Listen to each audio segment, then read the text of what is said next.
মোৰ আজি এই ভিডিঅ'টো আপোনালোকৰ মাজত ক্ষমা পাৰ্টি বিচাৰি কিনে মোক ক্ষমা কৰিব জয়কুন্দি জুমচাচি জুমচা মুগন্না গুজবেন পাপন এজন চোৰ পাপনখন বেলেগকৈ চিনাকি দিয়াৰ কোনো প্ৰয়োজন নাই কেইদিনমান আগতে মই ভিডিঅ' এখন বনাইছিলোঁ পাপন দা গান চোৰ বুলি মোৰ ইউটিউব চেনেল মিছা ষ্টুডিঅ' তাত আপলোড কৰা হৈছিল আৰু মোৰ ফেচবুক পেজতো আপলোড কৰা হৈছিল মিছা ষ্টুডিঅ' আজি ইমান ডাঙৰ এজন ব্যক্তিক মই মানুহ এজনক চোৰ বুলি কোৱাৰ কাৰণে মোক ক্ষমা পাৰ্টি মোক ক্ষমা কৰিব একচুৱেলি ক'ব নালাগিছিল চ' মোৰ অনুভৱ হৈছে মোক ক্ষমা কৰিব পাপন দাক মই কিয় তেনেকৈ ক'লোঁ আজি মই সকলো কথাবোৰ খুলি কিনি ক'ম দাঙি কিনি ক'ম আপোনালোকৰ মাজত এদিনাখন লগৰ এজনে মোক ফেচবুকত মেছেজ কৰি কিনি ভিডিঅ' এটা চেণ্ড কৰিছে যে আৰু লিখিছে এইটো ভিডিঅ'টো চোৱা আৰু এইটো ভিডিঅ'ৰ ওপৰত ভিডিঅ' বনোৱা বুলি ভিডিঅ'টো অ'পেন কৰি কিনি চালোঁ ভিডিঅ'টো আছিল নিউজ 18ৰ ভিডিঅ' আছিল আৰু সেই নিউজত আছিল সেই আইতাগৰাকী যে তাত কৈ আছে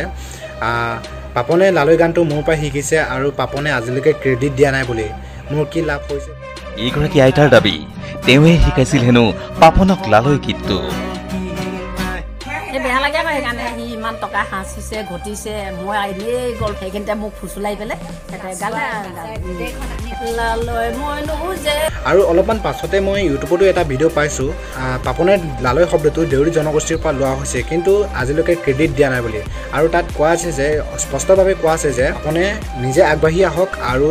লালৈ শব্দটো দেউৰী জনগোষ্ঠীৰ বুলি কওক বুলি ক্ষমা খোজক বুলি তাত কোৱা হৈছে এটাই ৰিকুৱেষ্ট এই ভিডিঅ'টোক ইমানেই শ্বেয়াৰ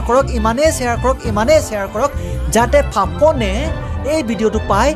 আৰু লগতে ক্ষমা খুজি ক্ৰেডিট দিবলৈ নিজে আগবাঢ়ি আহে হয় আজি মই তেনেকৈ ক'ব নালাগিছিল চ' মোক ক্ষমা কৰিব আজি অসমবাসী ৰাইজৰ ওচৰত মই ক্ষমা পাৰ্টি মোক ক্ষমা কৰিব আৰু মই সেই ব্যক্তিসকলক ক'ব বিচাৰিছোঁ যোন ব্যক্তিসকলে মোক যে বেয়াকৈ বেয়া শব্দ দি কিনি কমেণ্ট কৰি আছিল সেইসকলক মই ক'ব বিচাৰিছোঁ যে নিজৰ ব্যৱহাৰে নিজৰ চৰিত্ৰ চিনাকি কৰায় ঠিক আছে আৰু ক'তো লিখা নাই যে এজন চেলিব্ৰিটি মানুহ এজন ডাঙৰ মানুহক কুৱেশ্যন কৰিব নোৱাৰাটো এনেকৈ ক'ব নোৱাৰাটো ক'তো লিখা নাই সঁচাটো সঁচা মিছাটো মিছা ঠিক আছে চ' মোক ক্ষমা কৰিব যদি কাৰোবাক মনত আঘাত লগাকৈ কৈছোঁ ক্ষমা কৰিব মোক আৰু ভিডিঅ' শেষত নেক্সট ভিডিঅ' লগ পোৱাৰে জয়কুন্দি জয় আই অসম